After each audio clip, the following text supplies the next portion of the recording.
Greetings, you all. This is Mike Wynn, reporting live from Camp Solid, and I hope this finds you all doing well. Came back today because I wanted to finish a discussion that we were having regarding black mental health, black male mental health, and I specify black male because in this country, people of color, period, are 50% less likely to go and try and seek out treatment when they have a mental health issue as opposed to our white counterparts. And so it deserves to be talked about. We make it real taboo. And here's a warning. I'm gonna get kind of, real on this one. So it's not really for the babies, it's for the grown-ups to have a grown-up discussion. So pardon me in advance. Okay, listen, growing up, you're not taught to embrace your feelings, to acknowledge your feelings. You're taught to be tough. You don't want to grow up and be no punk ass whatever. And that's the language you would hear from family members. So how would you know? When things that you think of as, when my certain family members come around, I would get, I would feel a little funny. We didn't know how to say this was anxiety, or this was depression. And it's not just all some, quote unquote white man putting words on how I feel. No, that shit's real. Yeah. PTSD, real. Anxiety, real. Depression, real. Okay? Undiagnosed, man, I know people who are undiagnosed bipolar. And it's sad because you see all of the signs. Because I have those who I know who have been diagnosed bipolar, and I see their struggle and understand what they deal with. And you say, wow, I see people who that would fit right in with them too, man. What's going on with them? But receiving no help at all. No care at all. How many times do a kid go to their parent? They're not feeling too hot. They don't know what's up. Parent tell them, cheer up. You got this. You got this. You can do it. Smile more. Smile more. Yeah, that's not gonna cut it, And then when we look at our community, the African American community, and disproportionately see the way that families, they almost, I won't say they don't exist, but come on now. All my peoples out there, how many black families, that operate as a unit,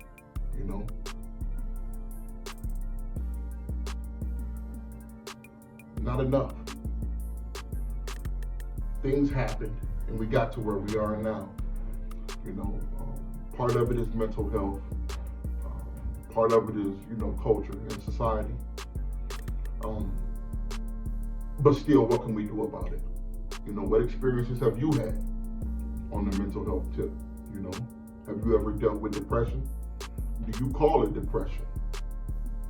What if a friend or family member came to you and shared that they were feeling depressed or their anxiety has been out of whack?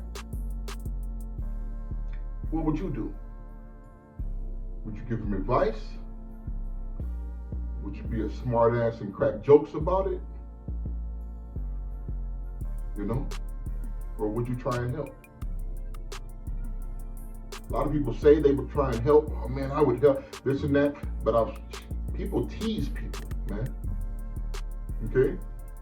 To feel things and have to go through things is to be human, to live. It's a lived experience. There's going to be ups, there's going to be downs. We don't celebrate someone's downfall. Okay? A lot of black men grew up without that positive male role model in the home, and that had a huge effect. But what also had a huge effect was being surrounded by black females the entire time. Because it's not just what a father or a male figure was not able to put into you, it's what went into you instead from being surrounded by strong female role models. What are we doing? Teaching black men to grow up to be strong black women? If you can hear these words, look at your family. And look at who the dominant personalities are in your family. Is it mostly male or is it female? Is it matriarchal or patriarchal?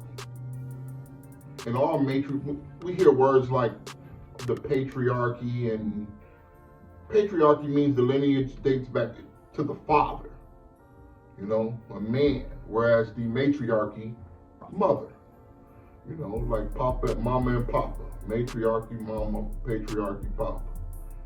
Okay, in this community, in my community, it's mostly matriarchies. So for me to have my family, have my wife and have my children, and to be the head, it can be, it can be weird for others sometimes, because I've seen, we've seen the separation that's taking place, in our community, man, and it's tough. It is tough to see because you think about the kids and what they're seeing, and if we can remove enough generations from ever seeing, mom and dad in the home functioning as a unit and raising a family, well then to these kids, that's not what family is then, man. So they don't grow up with that as a goal or an objective. Do young women grow up to want to be wives?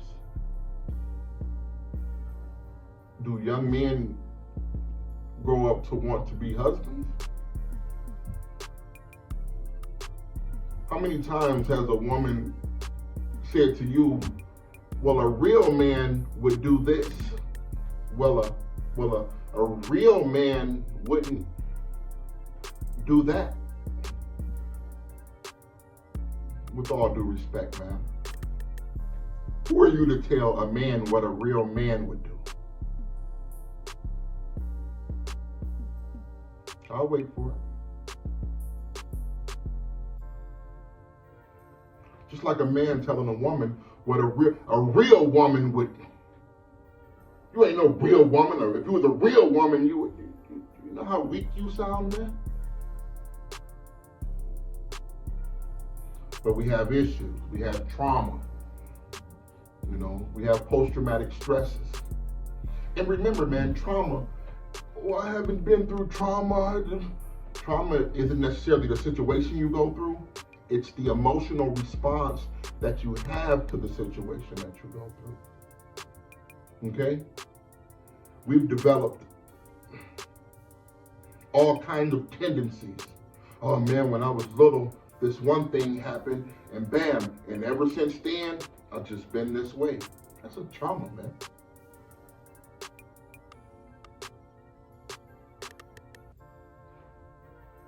And how do we unlearn these behaviors that we've learned for so long? How do we address trauma in communities of color? Said it in the last video, man. If you didn't, go check it out. Told a pretty interesting story in that one. But how do you unlearn? Who do you talk to? Okay, therapist. That's good. If you can find a good clinician who you can trust, contrary to what you might hear, is not all just white people running game on you. It can be good to have an impartial party to sit back and talk to about you and what's on your mind and how you feel. And you mess around and find out you got some real feelings. And it feels good to talk about them, because what you've been doing your whole life is hiding your feelings, because when you bring up anything real, people get to shutting you down, man. Here you go with this shit. Yeah. Here I go with this shit. Let's deal with it. So it's okay to have someone to talk to, man. If you got somebody you trust and it's not a therapy relationship, somebody who you can, kind of kick shit with back and forth, and they give good advice, or at least they don't give bad advice. That'll work too. But don't hold it in, because content's under pressure, baby. Yeah. And we don't need that. You ever see someone, I mentioned the crisis work I would do before, and when working with families, man, things reach a point of explosiveness, where things explode. That's when you have situations, this was a domestic shooting, you know what I mean, fighting going on, or this guy exploded on everyone, this woman, or they did it. There are always signs leading up to it, okay? Some of those signs are visible to others, and if they're paying attention, they can notice them. Some of those signs we are aware of as the individual that is experiencing them. Physiological cues to let you know when your mind is going there. You ever talking and all of a sudden somebody say something and you get quiet all of a sudden, or you can feel your ears getting hotter, you find yourself clenching your fist down here, just chilling, and those are the signs of your body telling you something wrong, man. Something is wrong. And so you find a way to, go left, go right, make a change, get yourself out of there, because here goes something else, and everybody won't like it. Stop torturing yourself trying to make somebody else happy. Bam, boom, I said it. You don't determine their happiness, they do. So if you figure, if I just do this, or if I be this kind of guy, or ladies, if you're like, if I just, and I would just a little more, and then no. You're being played. That's me playing the violin. I didn't play the violin, I played the bass, so I'll do one of these. That's you being played. Okay?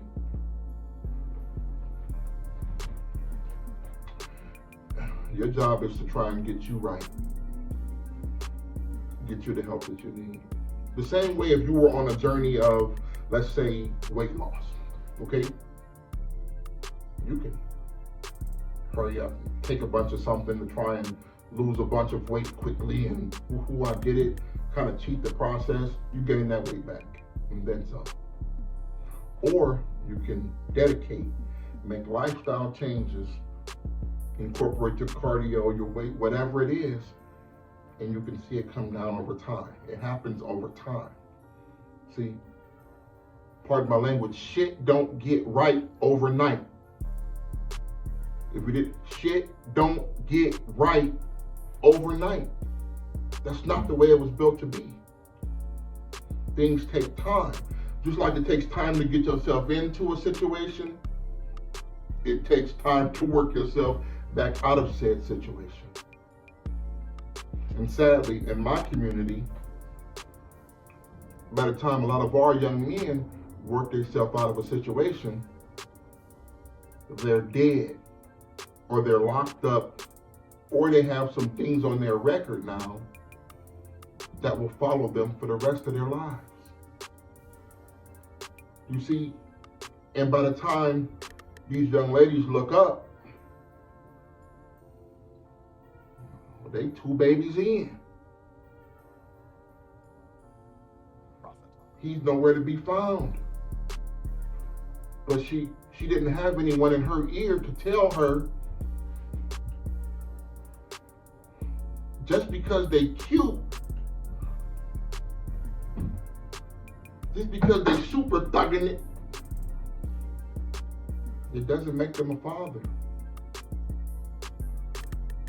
It doesn't make them relationship ready. I understand your pain. You just want to be loved. But baby, you have to learn what love is first. Learn who you are I'm not saying go out and have a wild party girl, 304, babe, whatever you want. I'm not saying that. But I'm saying give yourself a chance before you box yourself in. Young man, give yourself a chance before you box yourself in. And not saying your life is over and you can't recover from it. And I'm not saying that listen, God bless the single moms and the single fathers. Okay? And I wish nothing but the best for you. Nothing but the best, even if you don't want the best for yourself. But what I'm saying is, if we can stop right now and change course so that every generation coming after us has an opportunity, a better opportunity than we did, then damn it, why wouldn't we do everything that we can? So yeah, I started a nonprofit, Stone's Echo, okay? And I started it to be able to give back to my community. Guess what? I don't know what to do. I got the company, it's all legit. I have good people on my side who are ready to work in the form of a board, and I'm trying to figure out how to give. So I'm on here talking to give. I have a program for young men, Camp Solid, SOLID. We want to create strong, organized leaders with integrity and discipline. That's it. Those are the core tenets that I want to wrap these kids with and teach them. And I have lots of experience working with families. We can get the family the help they need, but they have to be willing to come to the table.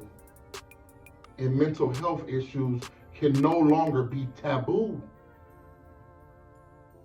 We can't be afraid or ashamed to talk about it. We can't be afraid or ashamed to listen about it either. It won't be comfortable. It won't always be fun. But it will be worth it.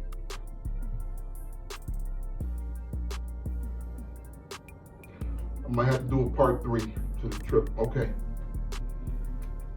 I'm up out of here. Peace and love to I love y'all. Okay? I love you. And look, go look in the mirror when you get a chance. Go look in the mirror and look at yourself in the eyes. And just stare for a minute. And remember who that person is. No, fuck a like or a share or a... And take a minute and love that person. Y'all be easy, man.